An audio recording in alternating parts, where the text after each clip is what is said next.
Welcome back to Mimi's Organic Eats. Today we're making a banana bread semi-naked cake. This gorgeous naked cake uses up overly ripe bananas and it is simply stunning. Let me show you guys how to make it. So first we're going to preheat the oven to 350 degrees. Next we're going to grab a large mixing bowl. Now I'm going to make the batter with my hand mixer today, but if you guys want to use a stand mixer, you can totally do that too. Either works. So first we're going to add in 113 grams of softened butter. Next, 113 grams of cane sugar. Then 57 grams of dark brown sugar. Now we're going to mix on low using a hand mixer and cream the butter and sugar completely.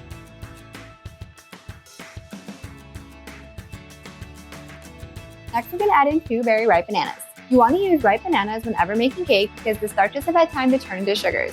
This is what's going to make the cake sweet, taste like banana, and it's also going to allow you to easily incorporate the bananas. Next, we're going to add in 2 large eggs. Now we're going to mix on low to combine the eggs and banana.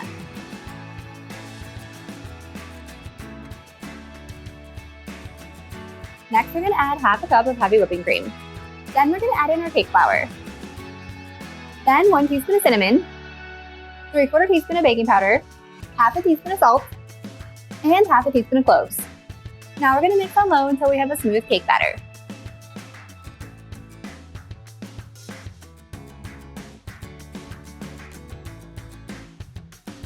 So next we're going to line 3 6-inch cake pans with parchment paper. Then we're going to divide the batter evenly. And now it helps to weigh it out. This is going to ensure that each cake layer is the exact same size. This is not only going to ensure that it bakes properly, but you're also going to get even cake layers when we make this naked cake.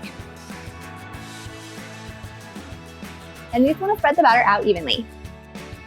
Now we're going to bake these at 350 degrees for about 20 minutes or until a toothpick inserted in the center comes out clean. So once the cake is cooled, now it's time to make the frosting. So we're going to add in 170 grams of softened butter into our stand mixing bowl with a paddle attachment.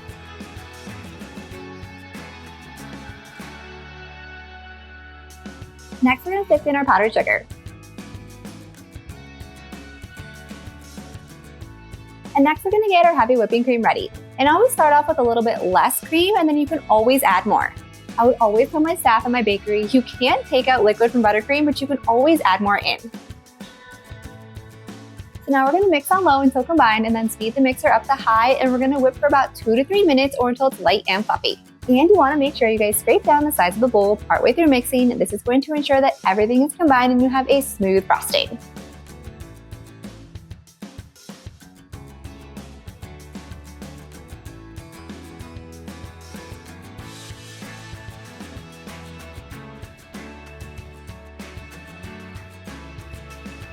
So once our frosting is made and our cake is chilled, now it's time to put it together. So you always want to make sure you have your cake layers chilled. I like to freeze mine for about 20 minutes before beginning. Now I'm going to frost this using the technique I call semi-naked cake. But if you guys want to frost the whole cake or do a different style naked cake, you can totally do that too. So if you're going to frost this like I am doing the semi-naked cake look, you're just going to need a few things.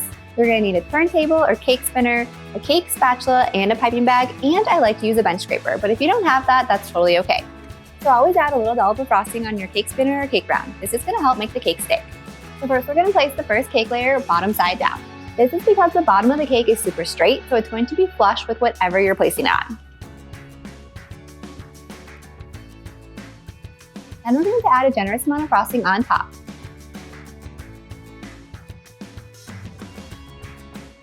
Then you're going to add the second cake layer bottom side up. This is because, like I said, the bottom is straight, so this is going to give the illusion that the cake is very straight.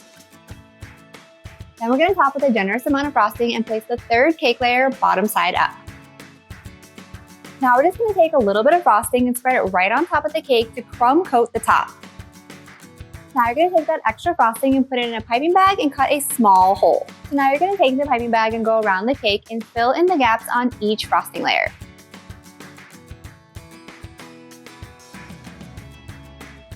Then you're going to use that extra frosting and add it right on top of the cake for the final layer.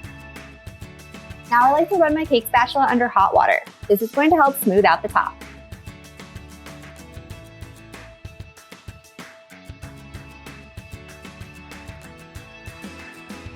Now I like to take my bench scraper and run it under hot water. And if you guys don't have a bench scraper, you can just use your cake spatula.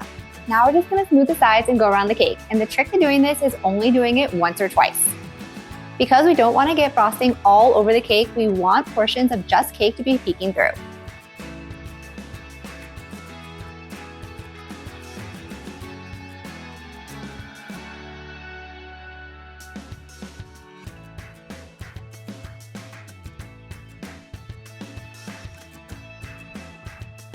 So now we have this gorgeous semi-naked cake. But I feel like this banana bread cake looks a little bit plain if we don't put anything on top of this style cake. And so you guys can do fresh flowers, which is what I do a lot on this cake because I feel like the fresh flowers just make it look so chic and it's perfect for a celebration. But I also love doing this with some fresh banana slices, some chopped walnuts, and a little bit of butterscotch sauce, which is what we're doing today.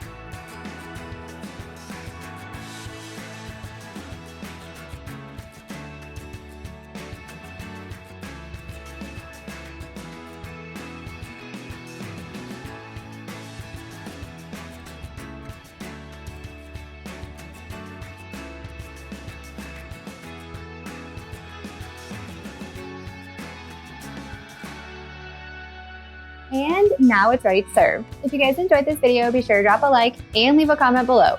And if you want more bakery cake style recipes just like this, be sure to hit that subscribe button and join me next time in the kitchen.